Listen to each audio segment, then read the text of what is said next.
যখন আমরা 4-5 বার করে মতিবাইরে নির্বাচিত করছি, আমরা একলা করছি না, এই আলগাপুর জিপির প্রত্যেক জনসাধারণে মিলিয়া নির্বাচিত করছি। যদি তাই এই নির্বাচিত করার পর তাকে লইয়া সঠিকভাবে মানুষরে যদি মর্যাদা দিতে না পারতা, তাহলে বারবার নির্বাচিত আমরা করতাম না। আপনারা প্রত্যেকের কাছে আমার ওই জিনিসটা অনুরোধ রইব, মানুষ মাত্র তো ভুল হয়, ভুল আবার মানুষের কাছে আবার সংশোধন হয়। কারণ আমরা এখান থেকে কিছু বাইন গিয়া মনে বড় দুঃখ লাগছে, সোশ্যাল মিডিয়ার যুগ, কারণ মানুষে দেখতে পায় যেভাবে তানে অপমানিত করা হয়েছে। আমি মনে করি তানে একা অপমানিত করা হয়েছে না, গোটা আলগাপুরের জিপির জনগণকে অপমানিত করা হয়েছে।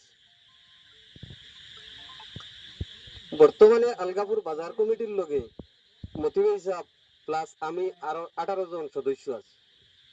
আমার মনে ভালো লাগে, কারণ তান বয়সের অর্ধেক থেকেও ছোট আমি।